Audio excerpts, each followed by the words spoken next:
Assalamualaikum warahmatullahi wabarakatuh. Ala ma nawa salafuna salihun wa lijalbi ma sa'alallaha bihi wa ala daf'i masta'adahu Sayyiduna wa habibuna Muhammad sallallahu alaihi wasallam. Al-Fatihah. A'udzu billahi minasyaitonir rajim. Bismillahirrahmanirrahim. Alhamdulillahi rabbil alamin. Ar-Rahmanir Rahim. Maliki yaumiddin. Iyyaka na'budu wa iyyaka nasta'in. Ihdinas siratal mustaqim. Siratal ladzina an'amta 'alaihim ghairil maghdubi 'alaihim waladdallin. Rabbi ighfirli wa liwalidayya wa lil mu'minina amin. Bismillahirrahmanirrahim. Alhamdulillahi rabbil alamin. Wa afdhalus salati wa atammu taslimi ala sayyidina Muhammad wa ala alihi wa sahbihi ajma'in, amma ba'du. Allahu yuwaffiquna wa iyyakum fima yuhibbuhu wa yardah minal qawli wal amali wan niyyah. Semoga kita dianugerahi oleh Allah Ta'ala dapat melakukan kebaikan baik berupa ucapan, perbuatan maupun berupa keyakinan atas bimbingannya. Amin ya rabbal alamin. Kita lanjutkan mengaji kita hadis Al-Arba'in An-Nawawiyah, hadis yang ke-16. An Abi Hurairah, diriwayatkan dari Abi Hurairah radhiyallahu anhu, anna rajulan qala lin nabiyyi sallallahu alaihi wasallam. Sahabat Abu Hurairah radhiyallahu anhu meriwayatkan, anna rajulan qala lin nabiyyi, ada salah seorang yang berkata, meminta nasihat, meminta tausiah, ya, meminta nasihat, al-wasiyah, lin nabiyyi, kepada nabi, ausini, berikanlah saya wasiat. Ausini, berilah saya wasiat, berilah saya pesan penting yang akan saya jadikan pedoman dalam hidup saya. Yang meminta semacam ini, yang meminta wasiat kepada Nabi, itu tidak hanya satu sahabat, tapi banyak sahabat. Ini artinya apa? Kita itu disuruh meminta nasihat, meminta wasiat. Nah, kalau orang sini ya nasihat lah. Meminta nasihat kepada orang yang lebih tinggi derajatnya. Nah, ini, jadi dari kalimat ausini ini para ulama menyebutkan bahwa mereka itu gemar sekali ingin mendapatkan wasiat dari orang yang derajatnya lebih tinggi. Kemudian dalam hadis itu juga ada makna yang tersirat bahwa para sahabat itu senantiasa ingin mendapat bertambahnya kebaikan. Para sahabat itu senantiasa ingin mendapat bertambahnya kebaikan, utamanya yang langsung berasal dari mulut Sayyiduna Muhammad sallallahu alaihi wasallam. Jadi mereka itu sangat senang apabila mereka itu diberi wasiat oleh Rasulullah langsung. Walaupun mungkin mereka sudah pernah mendengar dari sahabat yang lain bahwa Rasulullah itu berwasiat demikian, tapi mereka itu ya sangat senang apabila yang memberikan wasiat itu adalah Rasulullah sallallahu alaihi wasallam. Kemudian Rasulullah menjawab, qala la taghdab. Rasulullah menjawab, la taghdab.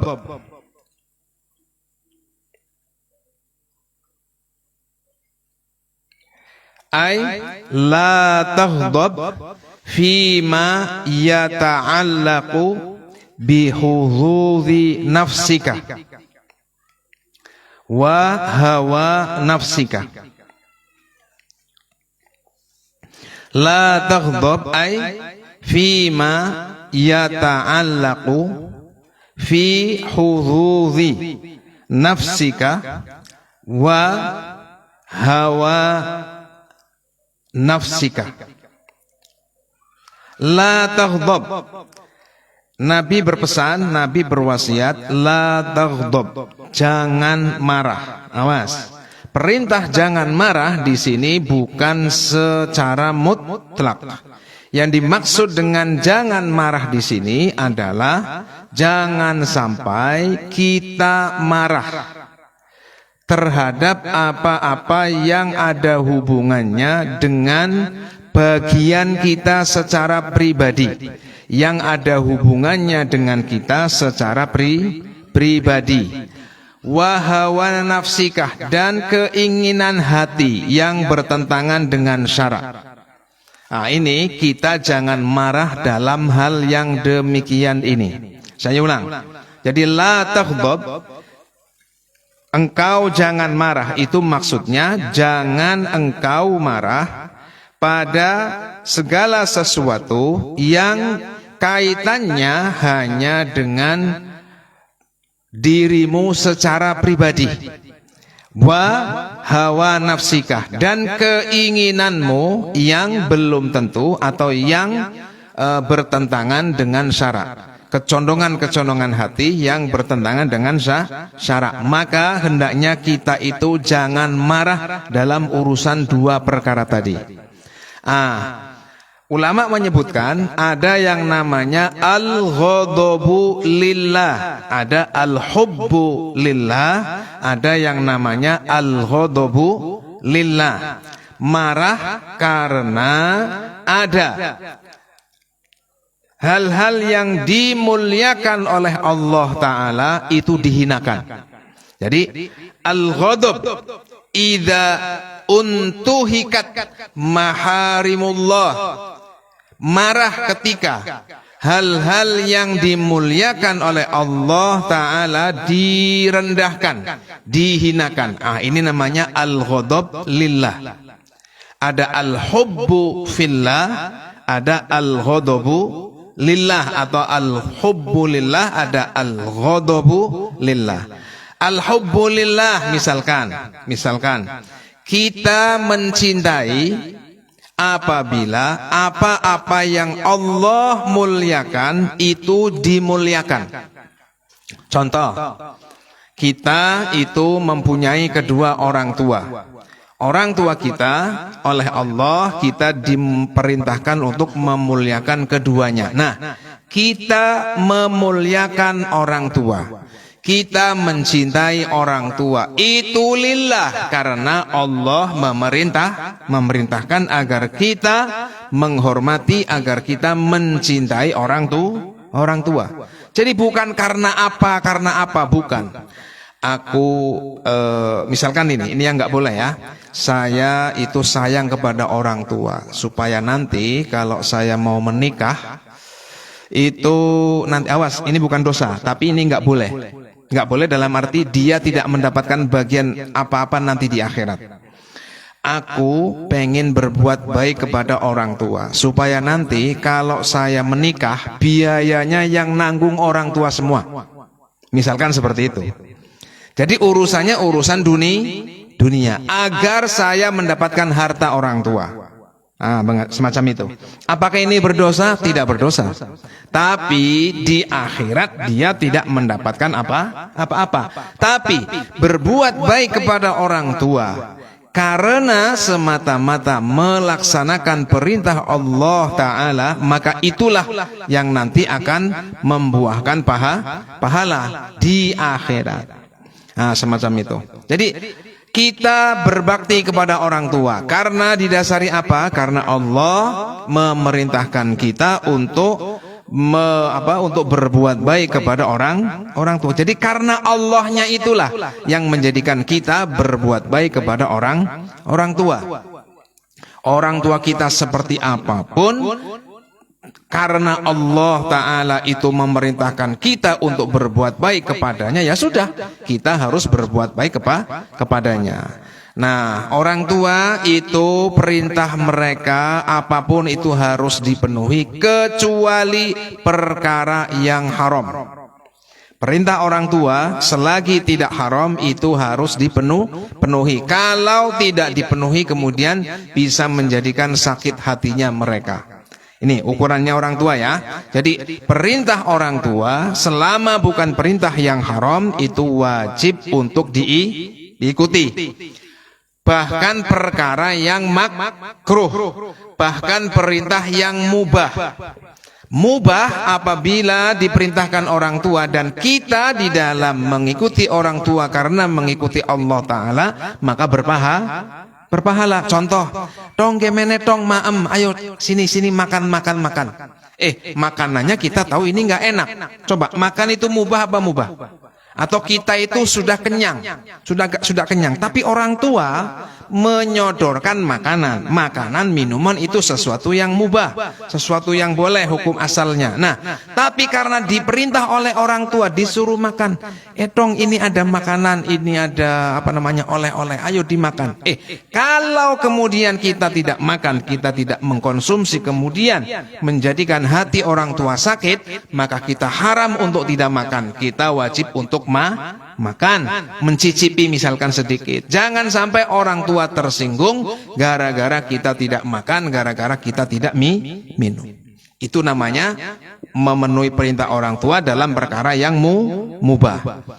Contoh lain dalam perkara yang makruh. Perkara yang makruh contohnya ada orang tua memanggil-manggil kita harus segera menghadapnya sementara kita sedang berada dalam sholat sunnah.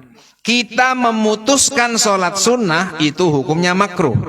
Tapi memenuhi panggilan orang tua yang jika tidak dipenuhi panggilannya maka mereka akan sakit hati. Nah, maka memenuhi panggilan orang tua ini hukumnya wajib walaupun dengan cara melakukan yang makruh. Bisa dipaham ya? Jadi ini yang namanya cek.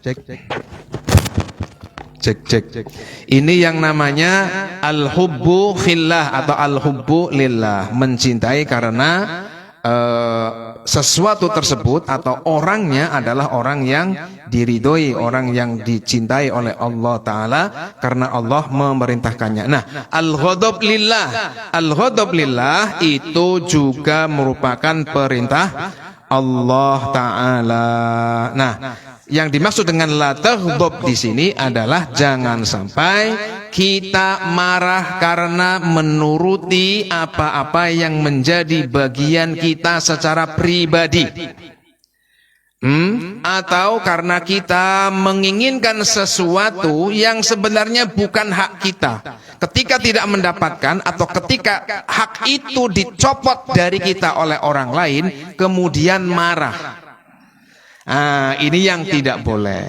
Tidak boleh. Jadi la taghdab. Ghadab di sini maksudnya adalah tadi ghadab pada perkara-perkara yang kaitannya dengan bagian atau hawa nafsu atau bagian diri sendiri ataupun keinginan nafsu diri sendiri. Sedangkan ghadab fi maharimillah idzan tuhikat maharimullah, apabila ada hal-hal yang dimuliakan oleh Allah Ta'ala dihinakan, direndahkan, maka kita wajib untuk ghadab karena memenuhi perintah Allah, bukan karena nafsu. Semacam itu. Ghadab itu apa sih? Ghayalanud dam fin nafsi. Jadi mendidihnya hati. Jadi ibarat air itu sudah mendidih, begitu panas. Ghayalanud dammi fin nafsi. Lidaf'il ada. Jadi yang namanya ghadab itu adalah apa? Jadi darah yang mendidih di dalam hati. Karena apa? Kita itu ingin terhindar dari sesuatu yang tidak kita inginkan, atau mendapatkan sesuatu yang kita inginkan tapi tidak tercapai. Itu namanya ghadab. Nah, ghadab sebelum terjadi hendaknya kita itu mengantisipasi agar kita tidak ghadab. Sebab perintah tidak ghadab itu juga perintah agar kita mengantisipasi untuk tidak ghadab. Nah, semacam itu. Saya ulang. Jadi al-hadharu min abwabis syurur. Jadi perintah tidak marah itu juga perintah agar kita menjauhi pintu-pintu kejelekan yang lain. Di antaranya adalah ghadab. Kejelekan-kejelekan yang disebabkan oleh marah.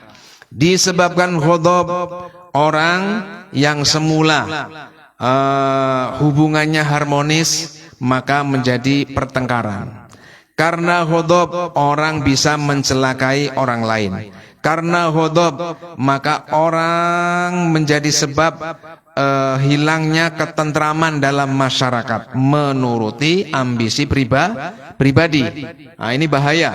Jadi begini. Kenapa sih ada yang namanya ghadab dalam diri kita? Karena biasanya orang itu ingin mendapatkan sesuatu yang di luar batas kemampuannya. Kepengin jadi pemimpin padahal dia tidak layak menjadi seorang pemimpin. Ketika tidak jadi maka dia berambisi, maka timbullah ghadab. Nah, semacam itu.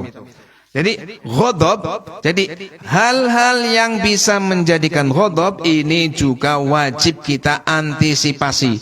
Kita hendaknya jangan melihat diri sendiri itu dengan penilaian yang terlalu tinggi. Kita jangan melihat diri sendiri dengan penilaian yang terlalu tinggi sehingga menjadikan kita itu ghadab. Ya.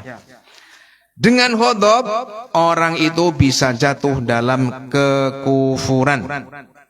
Dulu ada orang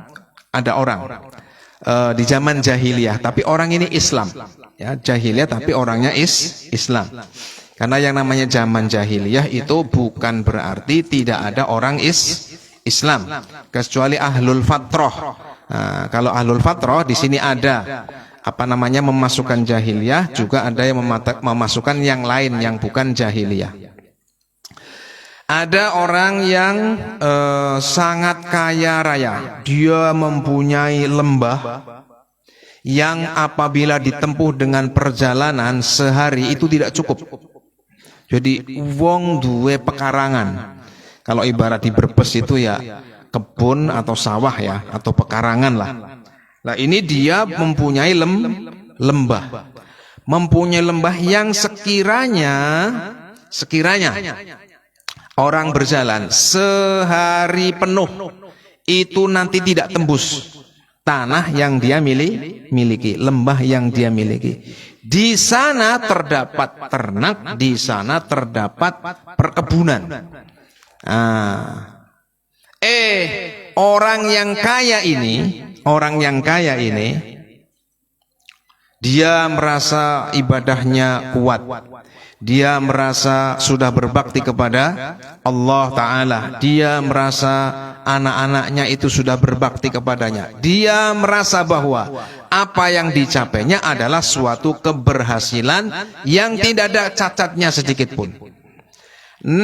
Tapi Allah Ta'ala menghendaki keempat anaknya yang baik-baik, keempat anaknya yang ganteng-ganteng, yang cantik-cantik ini kemudian mati tersambar petir. Kemudian kebun dan kebun kurmanya dan peternakannya kemudian hangus terbakar. Coba, orangnya rajin ibadah, anaknya pinter-pinter, kaya. Orang yang datang ke kebun itu pasti diberikan sedekah oleh dia. Tapi kemudian anaknya mati, empat-empatnya mati, kemudian perkebunannya habis, peternakannya habis. Apa yang timbul? Allah Ta'ala itu berhak melakukan apapun pada hambanya. Karena seluruh hamba Allah itu adalah milik Allah Ta'ala. Jangan kemudian kita memposisikan diri, saya sudah baik, saya anaknya sudah saya didik, saya sudah bersedekah, saya sudah melakukan ini. Tapi kemudian kenapa Allah Ta'ala, ini kata orang ini, kenapa Allah Ta'ala kemudian mematikan anakku 4 ini, peternakanku, pekerbanku. Pada saat itu dia ngomong, la a'buduhu, mulai saat ini saya tidak akan menyembah Allah Ta'ala. Keluar dari Islam. Jangan dikira bahwa orang kalau taat, orang kalau baik dan sebagainya tidak ada musibahnya. Suatu ketika ada sahabat Nabi datang kepada Nabi, inni uhibbuka ya Rasulullah, saya mencintaimu wahai Rasulullah. Arti daripada mencintai Rasulullah itu artinya apa? Apa yang diperintahkan Rasulullah dilaksanakan, apa yang dilarang oleh Rasulullah maka dijauhi. Itu namanya mahabbatur Rasul lillah, mencintai Rasulullah karena Allah Ta'ala. Semacam itu. Terus Rasulullah, apakah benar engkau mencintaiku? Iya wahai Rasulullah. Terus apa jawaban Rasulullah? Jawabannya begini, innal balaya asra'u ila man yuhibbuni minas saili ila muntahahu. Musibah-musibah itu lebih cepat datangnya kepada orang yang mencintaiku, mencintai Nabi secara sempurna, dibandingkan dengan yang lain, ya, dibandingkan cepatnya banjir menuju ke ke muaranya sana. Jadi banjir itu sehari 2 hari surut. Tapi kalau yang namanya balaya, kalau yang namanya musibah yang ditimpa oleh orang, awas, yang konsekuen melaksanakan perintah Allah, perintah Rasulullah, konsekuen di dalam meninggalkan perintah Allah dan meninggalkan larangan Allah dan larangan Rasulullah, itu biasanya terdapat musibah. Maka jangan begini, jangan ada pikiran begini. Orang kalau taat kepada Allah Ta'ala maka nggak ada musibah.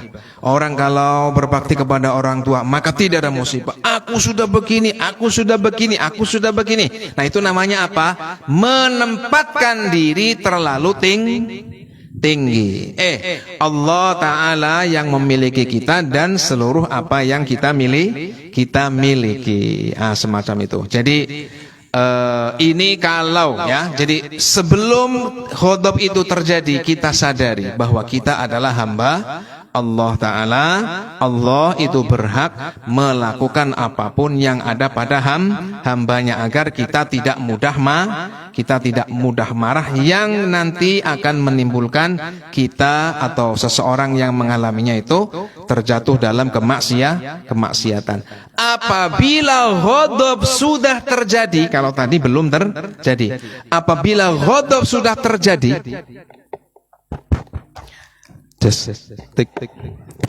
apabila ghadab sudah terjadi pada diri kita, maka hendaknya kita itu ingat Allah kuasa mengghadab kepada hambanya yang ghadabnya tidak karena Allah Ta'ala.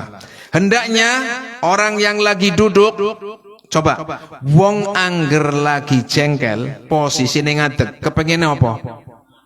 Pengine ngantem, kepengine ngamuk, kepengine sikile jelalatan, tangane semacam-macam. Nah, Nabi mengatakan kalau ghadab dalam keadaan berdiri hendaknya duduk. Maksudnya apa? Melawan dari perbuatan yang ingin kita lakukan yang lebih. Semacam itu. Kalau dalam ghadab dalam keadaan duduk maka berbaring, maksudnya dilawan. Ya, dadi wong angger lagi jengkel posisinya sedang duduk, pengine ngadeg, kepengine ngejar sing lagi dijengkeli. Nah, kan semacam itu. Nah, apabila posisinya sedang duduk maka berbaringlah. Maksudnya lawan perbuatan yang kepengen kita lakukan yang lebih kuat, yang lebih membutuhkan tenaga. Maksudnya dilawan itu. Nah, terus Nabi kita berwasiat apabila kita ghadab hendaknya berwudu, cepat-cepat berwudu ya, karena al-ghadab minasyaiton. Ya, ghadab itu biasanya, bukan berarti semuanya. Biasanya itu timbul karena bisikan syaitan. Hendaknya kita berwudu. Saya ulang. Jadi ini faraddada miraran. Rasulullah sallallahu alaihi wasallam karena ditanya terus, saya diwasiati ya Rasulullah. Diwasiati wahai Rasulullah, la taghdab. Jawabannya lagi, apa wasiatnya wahai Rasulullah? Qala la taghdab. Jangan marah. Rawahu al-Bukhari. Pernah suatu ketika Rasulullah sallallahu alaihi wasallam berjalan di waktu malam.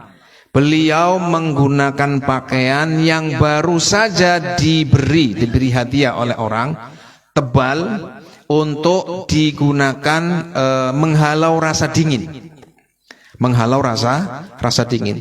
Tiba-tiba datang ajlaful Arab. Ajlaful Arab itu orang-orang Arab yang tidak bergaul dengan orang lain, sehingga ketika bergaul dengan orang lain maka dia sikapnya seperti tidak ada orang gitu. Jadi sikapnya kasar. Begitu melihat pakaian yang dikenakan oleh Rasulullah itu bagus, kayaknya baru ini, bagus dan bisa untuk menghangatkan badan. Si siapa nih? Ajlaful Arab ini menarik baju Rasulullah. I'tini mimma lillah, i'tini mimma. Kowe bandane Gusti Allah ngwaku, bandane Gusti Allah. Mohon ini bandane Gusti Allah Ta'ala, sampai kanjeng Nabi iku sampai hampir terjatuh. Sampai hampir terjatuh. Apa yang respon Nabi itu seperti apa? Nabi hanya tersenyum. Pripun bapak kek, aku kepengin kelabine panjenengan. Kanjeng Nabi ini memang ini adalah baju yang baru dan memang digunakan beliau untuk menghalau rasa dingin. Tapi karena Nabi adalah orang yang selain berperang beliau tidak pernah memukul orang. Selain berperang, Nabi itu tidak pernah membunuh orang, apalagi membunuh, memukul, membentak, itu tidak. Selain ketika berperang. Ketika di luar perang, beliau adalah orang yang paling lembut. Itu artinya apa? Ada ghadab lillah, ada ghadab fi man tuhikat maharimullah, seperti yang kita sebutkan tadi. Jadi kalau ghadab dalam hal ini, Kanjeng Nabi dia adalah makhluk termulia, makhluk yang paling dimuliakan oleh Allah Ta'ala.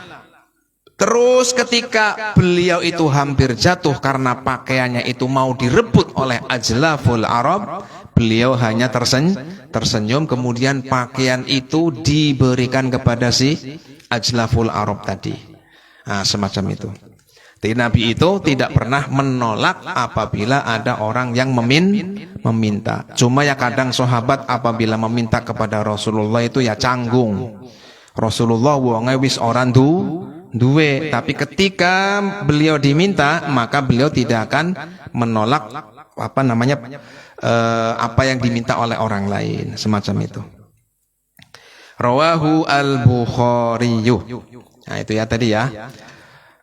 Kita baca bareng-bareng. Bismillahirrahmanirrahim lillahi ta'ala. Bismillahirrahmanirrahim. Al-hadithu as-sadisa asyarah an Abi Hurairah radhiyallahu anhu anna rajulan qala lin nabiyyi sallallahu alaihi wasallam ausini qala la taghdab faraddada miraran qala la taghdab rawahul Bukhari. Ya, kita lanjutkan hadis yang ke-17. Hadis yang ke-17, al-haditsus sabi'a asyara an Abi Ya'la. Abi Ya'la ini adalah kunyah. Shaddad. Shaddad ini adalah nama aslinya. Bernama Shaddad ibni Ausin, putra daripada Aus radhiyallahu anhu. Ini adalah sahabat dari kalangan Ansor. Artinya beliau berasal dari Madinah, dari suku Khazraj. Beliau dari suku Khazraj, dari suku Khazraj.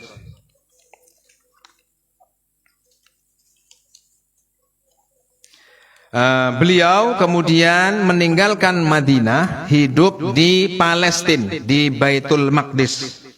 Umurnya ketika beliau meninggal itu 75 tahun. Meninggal pada tahun 58 Hijriah. Meninggalnya tahun 58 Hijriah, umurnya 75 tahun. Kubur beliau ini barangkali ada yang mendapat rezeki umroh ke Mekah, Madinah, kemudian ziarah menuju ke Palestina. Kalau ada duit 35 juta, 39, 40 juta lah, nggak usah banyak-banyak. Ini bonus ziarah ke Palestina. Di sana itu ada yang namanya Babur Rahmah ya, fi Baitul Muqaddas. Jadi ada pintu namanya Babur Rahmah. Di dekat pintu itulah dimakamkan sahabat yang namanya Shaddad bin Aus radhiyallahu anhu. Ya, semacam itu.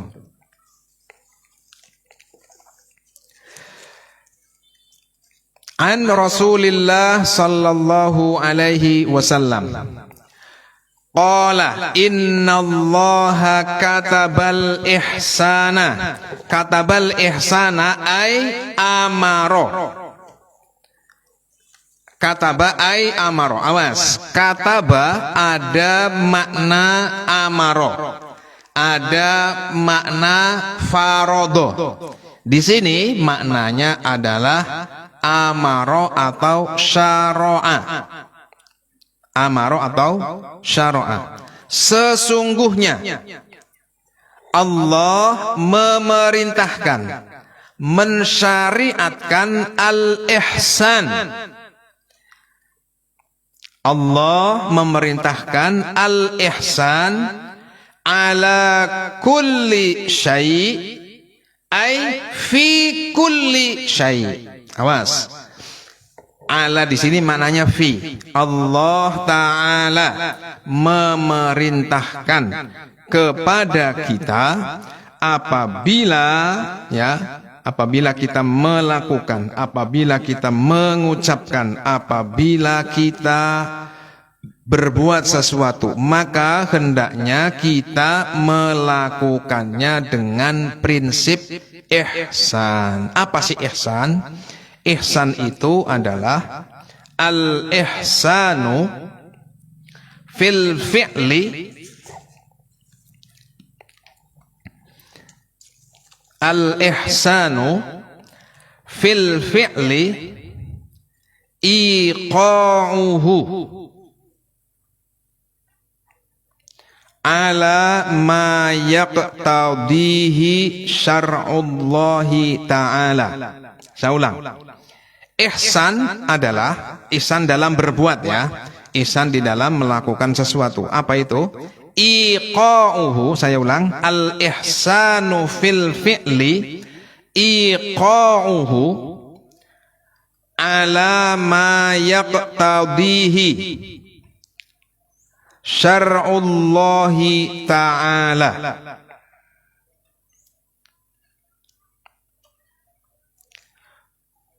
Wa alama yaqtadihil aqlu wa alama yaqtadihil aqlu fi mahdija fima ihtija ila i'malil fikri fi fi'lihi. Itu namanya ihsan. Jadi ihsan itu apa? Ihsan itu adalah apa? Di dalam kita melakukan sesuatu, di dalam kita berbuat sesuatu itu hendaknya sesuai dengan syariat Allah. Satu. Kemudian yang kedua, di dalam melakukan sesuatu, akal itu sesuai dengan akal yang sehat. Saya ulang. Di dalam kita melakukan sesuatu itu bersesuaian dengan akal yang sehat. Semacam itu. Awas, akal di sini maksudnya untuk membantu, ya, untuk membantu di dalam mencerna, ya, kita sudah sesuai dengan syariat atau tidak. Itu maksudnya seperti itu. Jadi yang namanya ihsan itu adalah berbuat apapun, seluruh dimensi, seluruh situasi, kondisi yang berhubungan dengan manusia, apapun Allah Ta'ala memerintahkan kita untuk berbuat ihsan. Yakni apa? Di dalam kita melakukan sesuatu itu bersesuaian dengan apa yang ditunjukkan oleh syariat, apa yang ditunjukkan oleh akal yang sahih. Jika membutuhkan penalaran, jika membutuhkan berpikir, itu namanya ihsan. Semacam itu.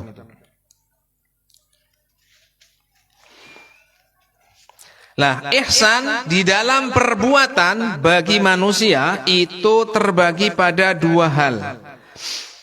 Fil a'malil lati tata'allaqu bima'asyihi. Yang pertama adalah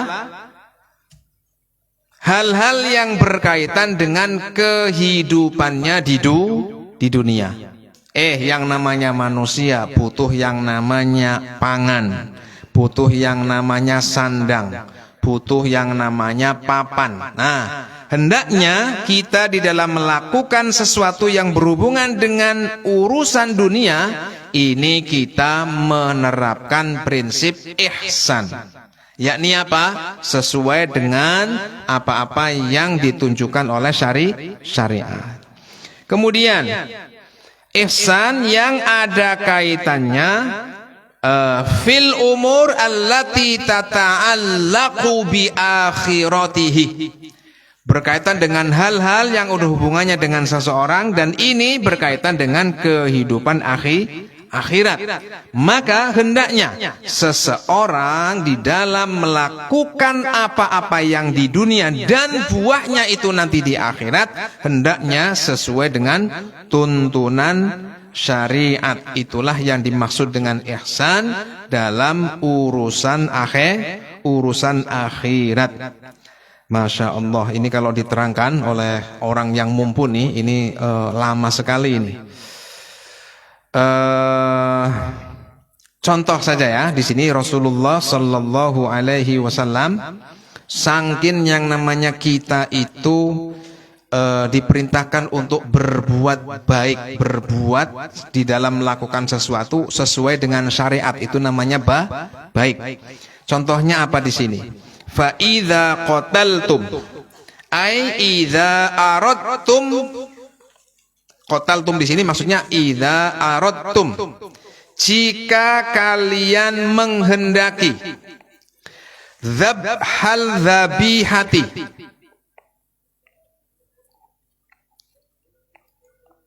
aradtum di sini maknanya adalah apabila idza qataltum di sini maknanya idza aradtum, jika kalian menghendaki antaqtulu ma ajazahullahu lakum, untuk membunuh sesuatu yang Allah Ta'ala perbolehkan untuk dibunuh. Fa idza qataltum ay fa idza aradtum qatla utawa antaqtulu ma ajazallahu lakum, apabila kalian ingin membunuh sesuatu yang boleh, yang diperbolehkan oleh Allah Ta'ala untuk dibunuh. Fa ahsinu al-qitlah ay fa ahsinu hayatal qatli atau halatal qatli. Maka hendaknya ketika membunuh itu dilakukan dengan cara yang baik. Contoh ya, kita itu disunnahkan untuk membunuh cicak. Cicak itu apabila kita melihat cicak, maka kita disunnahkan untuk membunuh cicak ini. Rasulullah mengatakan yang maknanya apabila ada orang yang membunuh cicak karena Allah Ta'ala, maka dia mendapat 100 kebaikan. Tapi ketika membunuh cicak, walaupun ini boleh bahkan sunnah untuk dibunuh, di dalam membunuhnya itu kita disuruh untuk fa'ahsinul qitlah. Di dalam membunuh kita harus dengan cara yang paling baik. Caranya bagaimana? Sekali gerak, sekali langkah si cicak itu mati. Jangan sampai di dalam membunuh cicak itu kayak anak kecil dipakani mbako. Anak-anak kecil, saya dulu juga begitu. Tapi anak kecil kan belum dosa ya. Seharusnya yang tua itu melarang. Ya, seharusnya yang tua itu melarang. Awas, kalau ada anak kecil apa namanya? Iya, kelengar nggak langsung mati kan cicaknya itu nggak langsung mati. Jadi kalaupun kita boleh ya, nah, kita itu diperbolehkan membunuh cicak, tapi kita harus membunuhnya dengan spontan. Contoh lagi, orang mancing itu dengan umpan yang tidak boleh dalam keadaan hidup. Mancing dalam keadaan umpannya masih hidup, itu artinya membunuh pelan-pelan, hukumnya haram. Kalau ingin mancing maka umpannya harus dalam keadaan sudah mati, cacingnya sudah mati, baru dijadikan sebagai umpan. Ini ulama menyebutkan seperti itu ya. Fa'ahsinu al-qitlah. Ya, semacam itu. Masya Allah. Jadi sampai yang sedetail itu ya, di dalam agama itu diajarkan oleh Nabi kita Sayyiduna Muhammad sallallahu alaihi wasallam. Wa idza dzabhtum ay idza aradtum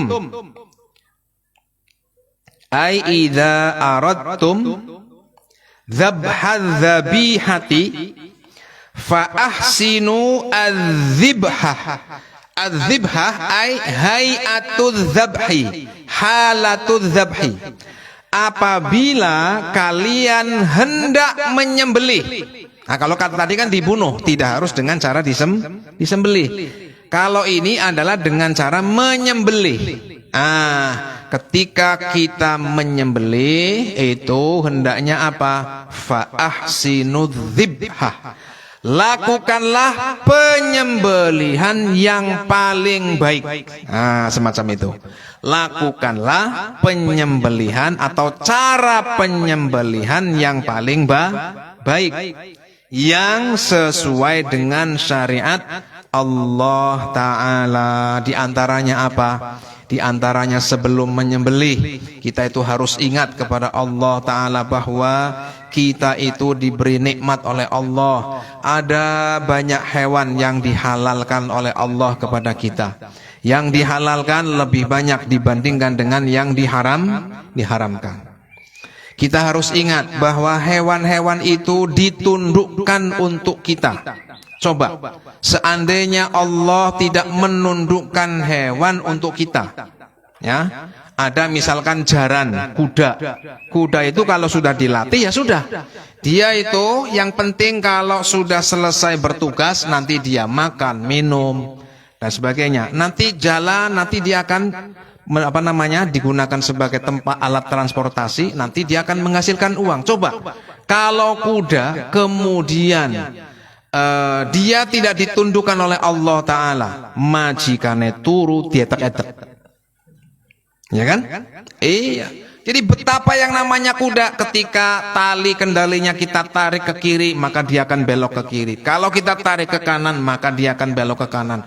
Kalau kendalinya kita hempaskan begini maka dia akan jalan. Kalau kita tarik begini dia akan ngerem dan sebagainya. Ini apa? Ini adalah anugerah dari Allah Ta'ala. Banyak hewan-hewan. Hewan laut itu hampir semuanya halal kecuali yang berbahaya. Itu musakhkharatun, itu adalah sesuatu yang ditundukkan, yang diberikan oleh Allah sebagai anugerah. Apakah ada orang yang pernah menanam benih ikan di laut? Tidak ada. Paling ada itu di mana? Ya di tambang-tambang itu. Tambang ikan, tambang udang dan sebagainya. Tapi kalau di laut, puluhan juta ton barangkali tiap hari diambil. Yang namanya ikan itu nggak pernah habis. Itu berpikir ke situ. Jadi yang namanya ikan itu nggak harus ada bibitnya. Beda dengan bawang, harus cari bibit. Kalau ikan kan nggak ada. Semacam itu. Terus, fa'ahsinu adzibhah. Kasrohnya zalnya dibaca apa? Kasroh. Wa fa'latun limarratin kajalsah wa fi'latun lihayatin kajilsah. Itu dalam Alfiyatu Ibnu Malik.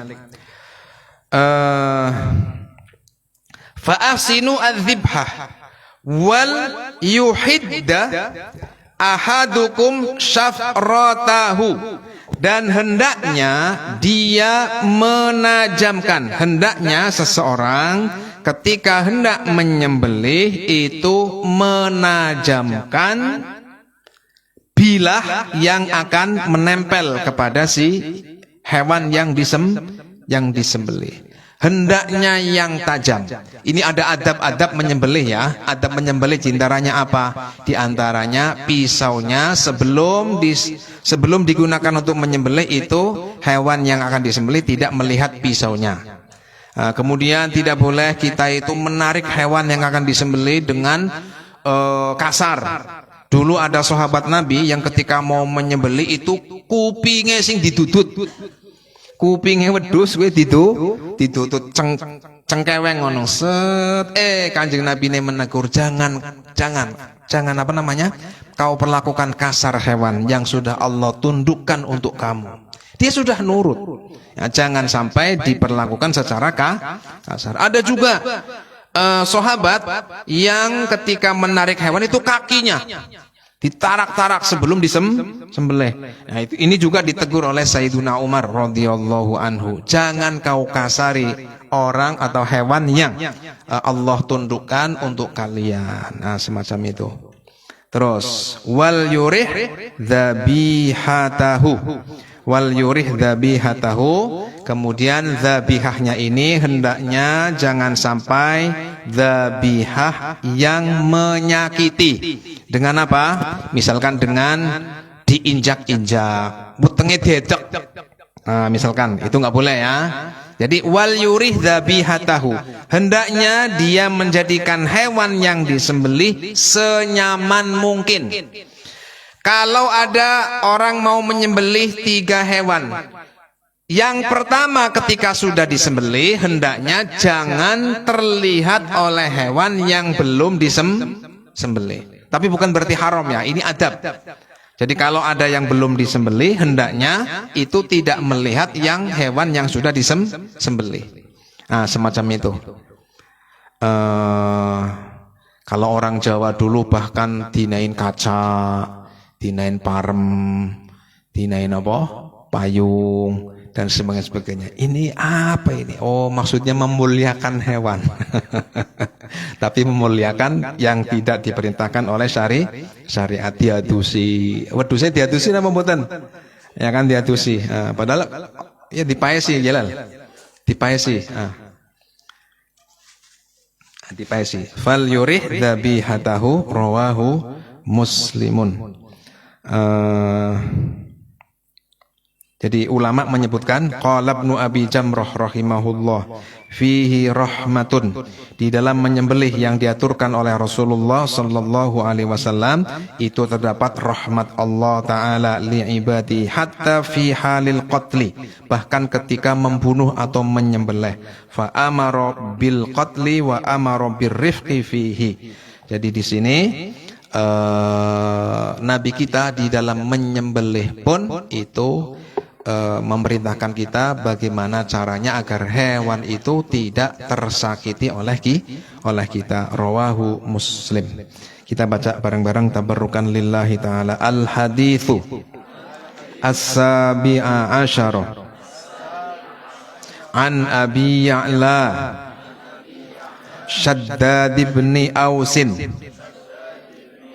radhiyallahu anhu an Rasulillahi sallallahu alaihi wasallam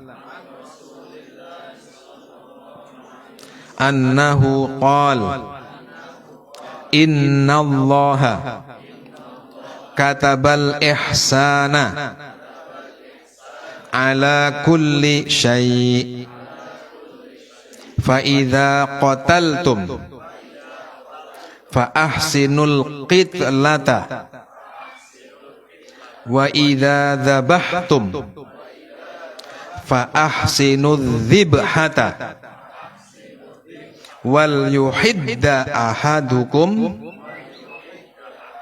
syafratahu wal yurih dzabihatahu. Rawahu Muslim.